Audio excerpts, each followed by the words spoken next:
معزز سامعین کرام، دوستوں، بزرگوں، نوجوان ساتھیوں، پردے میں رہ کر سننے والی میری اسلامی ماں بہنوں، السلام علیکم ورحمۃ اللہ وبرکاتہ۔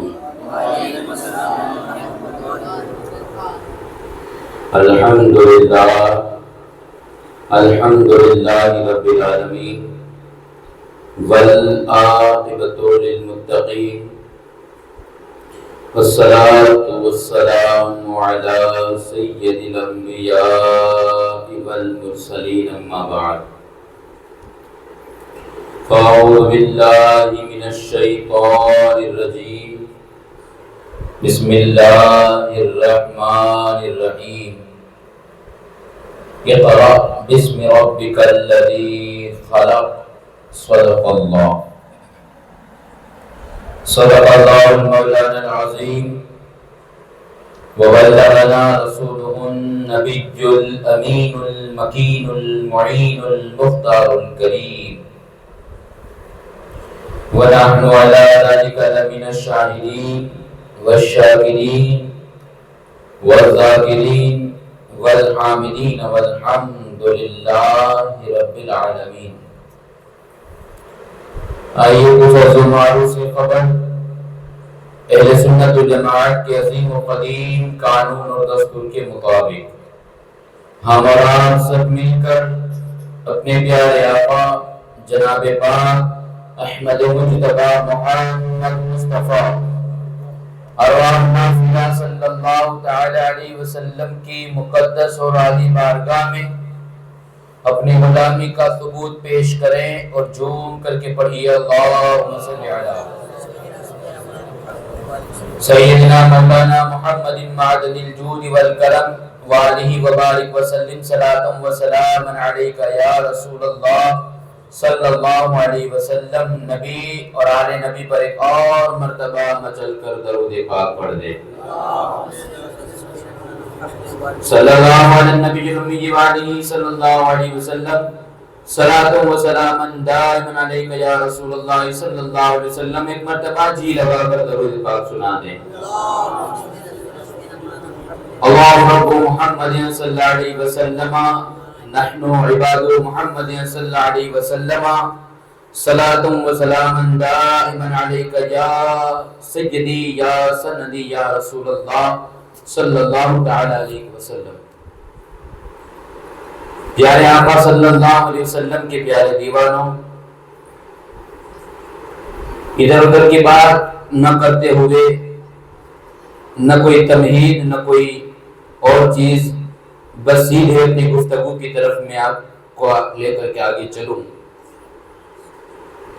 گزشتہ کل آپ نے نبی کریم صلی اللہ تعالی علیہ وسلم کی زندگی کے وہ حالات، میرے آقا کی پیدائش کے بعد سے لے کر کے 12 سال کی عمر تک جو کچھ ہو سکا آپ نے سماعت کیا، اور آپ نے یہ سنا تھا کہ آقا کریم صلی اللہ علیہ وسلم اپنی زندگی مبارکہ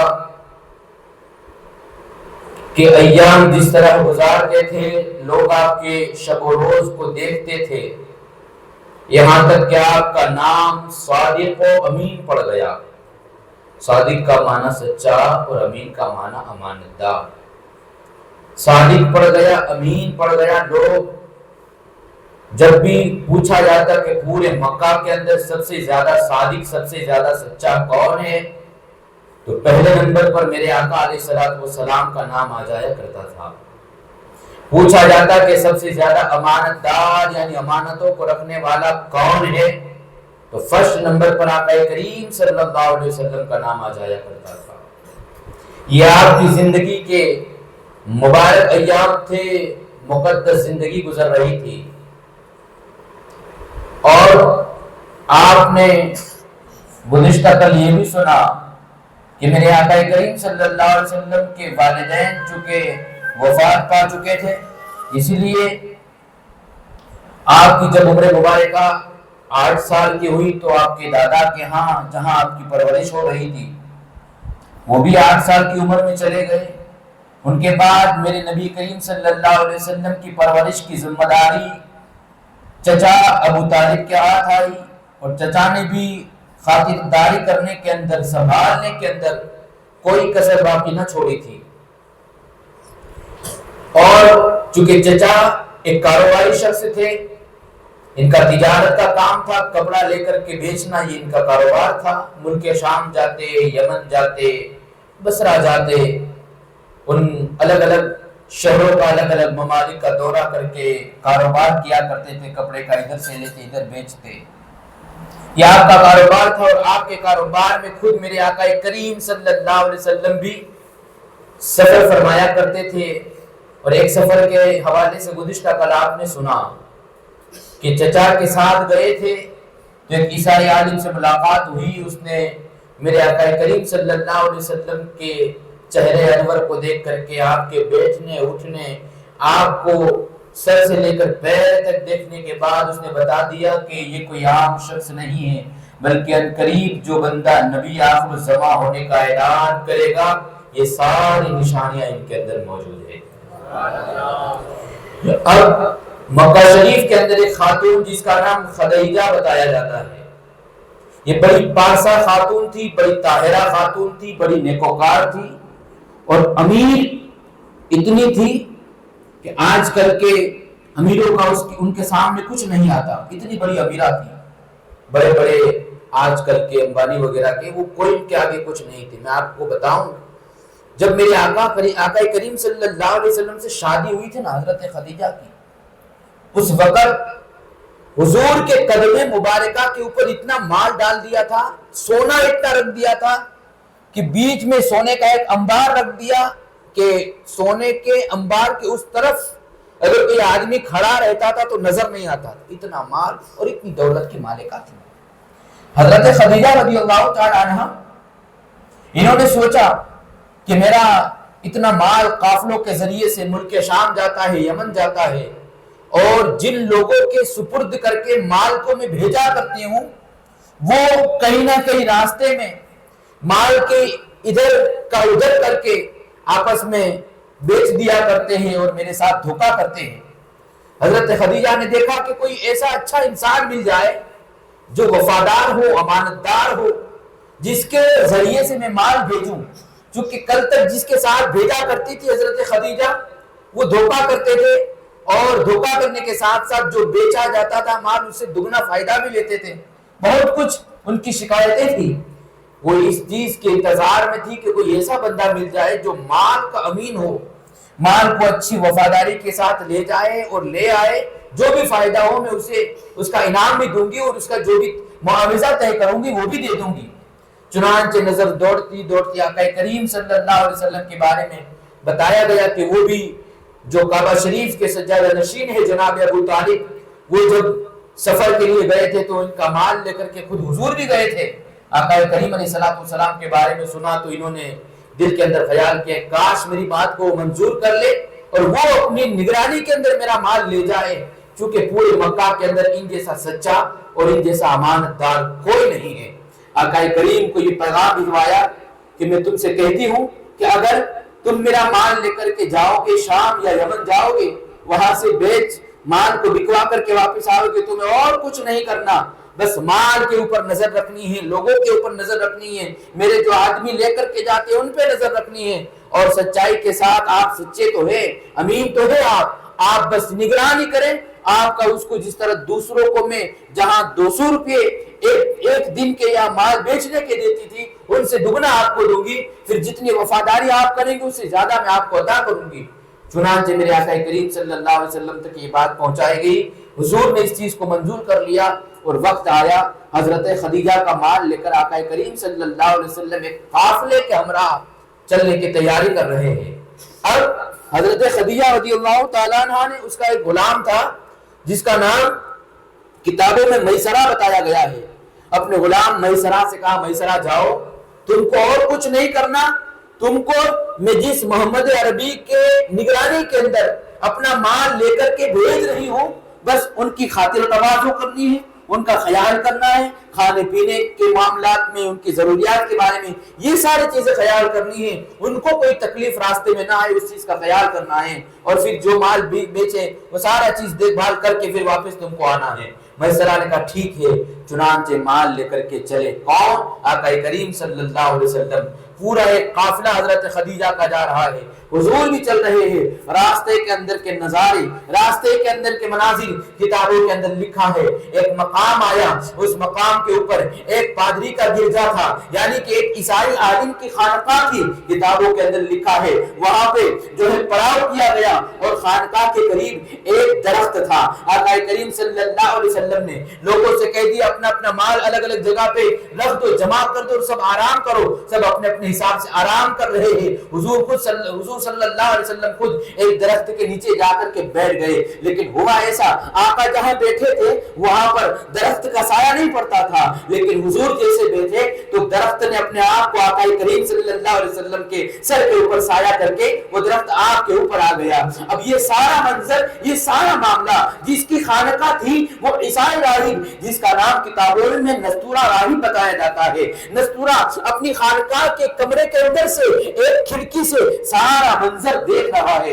اس نے پہلے دیکھا کہ ایک قافلہ حجاز کی طرف سے آ رہا ہے، عرب کی طرف سے آ رہا ہے، اور قافلے کے اندر ایک بہت بڑا قافلہ ہے، طرح طرح کے لوگ ہیں، لیکن ایک ایسا بندہ جو حسن و جمال کا پیکر ہے، جس کی خوبصورتی کا کوئی جواب نہیں، جس کے حسن و جمال کا کوئی جواب نہیں۔ نستورہ نے پورا منظر دیکھا، بلکہ اس نے اتنا نہ دیکھا، اس نے دیکھا کتابوں کے اندر سیرت نگاروں نے لکھا ہے، اس نے یہ بھی دیکھا کہ قافلہ دھوپ، عرب کی جو دھوپ ہوتی ہے بڑی تیز دھوپ ہوا کرتی ہے، اس نے دیکھا اتنی تیز دھوپ کے اندر جب قافلہ آ رہا ہے تو پورے قافلے کے اوپر تو دھوپ، سورج کی کرنیں پڑ رہی ہے، سورج کی تپش پڑ رہی ہے، لیکن ایک ایسا بندہ ہے جس کے اوپر سورج کی کرنیں نہیں پڑتی بلکہ وہ راستہ چلتا ہے تو آسمانوں سے بادل ان کے اوپر سایہ کرتے ہوئے نظر آتے ہیں، آسمانوں سے بادل ان پہ سایہ کرتے ہیں۔ نستورہ راہب نے یہ منظر دیکھا اور دیکھتے دیکھتے اپنے آپ میں حیران ہے۔ اس نے یہ بھی منظر دیکھا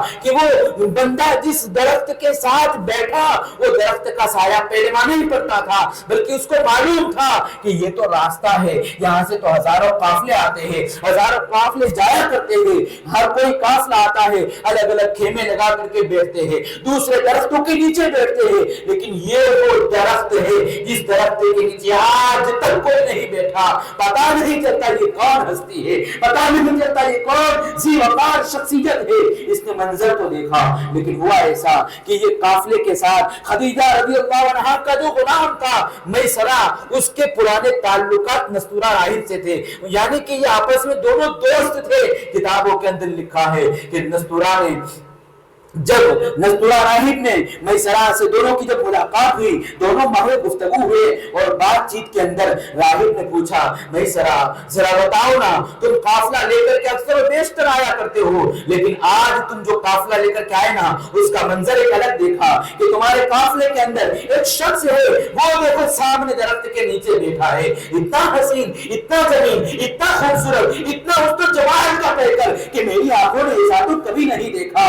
اے میسرہ مجھے بتاؤ یہ کون ہے، کس خاندان سے اس کا تعلق ہے، یہ کس خاندان سے جو ہے ان کا تعلق ہے، کس خاندان کے تعلق رکھنے والے ہیں، ذرا بتاؤ تو صحیح۔ میسرہ کہتا ہے یہ خاندان بنو ہاشم سے تعلق رکھتے ہیں، یہ مکہ شریف کے رہنے والے ہیں۔ آقا کے خاندان کے بارے میں میسرہ پوری ڈیٹیل اور پورا بایوڈیٹا بتا دیا کرتا ہے۔ پیارے آقا کے پیارے دیوانوں، وہ نستورہ پوچھتا ہے کہ ذرا مجھے بتاؤ کیا یہ ہستی خاندان بنو ہاشم ہی سے ہے؟ کہاں کا ان کا نام محمد عربی ہے۔ آقا کریم صلی اللہ علیہ وسلم کے بارے میں کہا کہ ان کا نام محمد عربی ہے۔ وہ نستورہ کہتا ہے پھر رکو، وہ گیا کمرے کے اندر، اور کمرے میں جانے کے بعد کچھ کتابوں کے اوراق جو الگ الگ کپڑوں کے اوپر، الگ الگ چیزوں کے اوپر لکھی ہوئی تھی، ان کتابوں کے ورقوں پر لایا اور لا کر کے حضور علیہ الصلوۃ والسلام جہاں بیٹھے تھے ان کو دیکھتا گیا، اور